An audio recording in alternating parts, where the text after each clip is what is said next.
வரப்பெல்லாம் சிரின்னு நம்ம அலெக்சாண்டரோட அடுத்த வீட்டுல இருக்க தாத்தா சொல்லிட்டு போயிட்டாப்ல. எனக்கு எந்த சம்மந்தம். ஆனா அவருக்கு தெரியல, நம்மள மாதிரி ஆளுங்கெல்லாம் 24 மணி நேரம் சிரிக்கணுமே, வாய் வலிக்குமே, அதெல்லாம் யோசிக்காம சொல்லிட்டு போயிட்டாப்ல.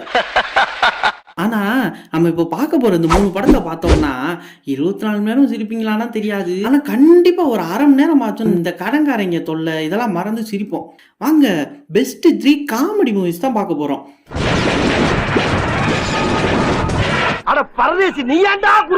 ஃபர்ஸ்ட் பார்க்க போறது நம்ம தலைவன் ஜாக்கி சான் அப்புறம் கிறிஸ் டக்கர் நடிச்சு வெளிவந்த ஆமா கூகுள் தான் கூகுளில் தான் கேஷ் நேம்லாம் பார்த்தது. வாங்க படத்துக்கு போவோம். நம்ம தலைவன் ஜாக்கி சான் அப்புறம் கிறிஸ் டக்கர் நடிச்சு வெளிவந்த ரஷ்ஷார். இதில் மொத்தம் 3 பார்ட் இருக்கு. 3மே ஒர்த்து. ஒரு பார்ட்டுமே அவ்வளோ ஃபன்னியாக கொண்டு போயிருப்பாங்க. இந்த எவர் கிரீன்னு சொல்லுவாங்கல்ல, அது இதுக்கு தான் கரெக்டாக பொருந்தும். ஏன்னா இன்னொரு 50 வருஷம் கழிச்சு பார்த்தாலுமே அவ்வளோ சிரிப்பு வரும். ஒரு சீன்லலாம் நம்ம ஜாக்கியும் கிறிஸ் டக்கரும் ஒரு கண்ணு தெரியாத தாத்தாவை இன்வெஸ்டிகேட் பண்ணுற மாதிரி போவாங்க.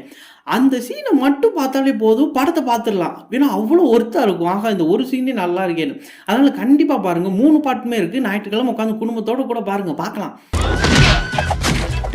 அடுத்து பார்க்க போகிறது நம்ம ஊர் படம் தான். நம்ம சித்தார்த் நடிச்சு வெளியே வந்து ஜில் ஜக் ஜக். என்னது ஜில் ஜக் ஜக்ன்றது படமா அப்படின்னு பாதி பேர். ஓ அப்போ சூத்த குருவின்றது ஆல்பம் சாங் இல்லையா அப்படின்னு பாதி பேர். இப்படி இருந்தனாலே என்னவோ படம் வந்து பாதி பேத்துக்கு தெரியாமல் போயிடுச்சு. நானே ஓடிடியில் தான் பார்த்தேன். கோலிவுட்லேயே one of the best comedy ஃபிலிம்னா அது இது சொல்லலாம். அவ்வளோ ஃபன்னியாக கொண்டு போயிருப்பாங்க. இத்தனைக்கு படத்தில் ஹீரோயின் கூட கிடையாது. ஆனாலுமே படத்தில் எந்த ஒரு ஓட்ட உடசலுமே இல்லாமல் அவ்வளோ கிளாரிட்டியாக கொண்டு போயிருப்பாங்க. இந்த டார்க் காமெடி பிரைட் காமெடி எல்லாத்தையும் அள்ளி போட்டு மிரட்டி விட்டுருப்பாங்க. கண்டிப்பாக பாருங்க, ஒரு ஒர்த்தான காமெடி மூவி. யாருக்கு வேணும்? அடுத்தது நம்ம ஷாருக் கான் நடித்த ஹாப்பி நியூ இயர். கண்டிப்பாக எல்லாரும் பார்த்துருப்பீங்க. பார்க்காதவங்க கண்டிப்பாக பாருங்கள். ஸ்டோரி பிளாட் என்னன்னா ஒன்லைனில் சொல்லணும்னா நம்மள மாதிரி ஆளுகளெல்லாம் டான்ஸ் ஆட விட்டால் எப்படி இருக்கும் அந்த மாதிரி தான் ஸ்டோரி. அதை வச்சு ஒரு தெஃப்ட் ஒன்று பண்ணுவாங்க. இப்போ மணி ஹைஸ்ட் காமெடியை பார்த்தா எப்படி இருக்குமோ அந்த மாதிரி இருக்கும். அவ்வளோ ஃபன்னியாக எடுத்திருப்பாங்க. ஃபேமிலியோடு பார்க்கலாம். பாருங்கள். தமிழ் டப்புடுமே அவ்வளோ அருமையாக பண்ணியிருப்பாங்க. எந்த ஒரு குறையுமே சொல்கிற மாதிரி இருக்காது. ஸோ 3 படம் பார்த்தாச்சு.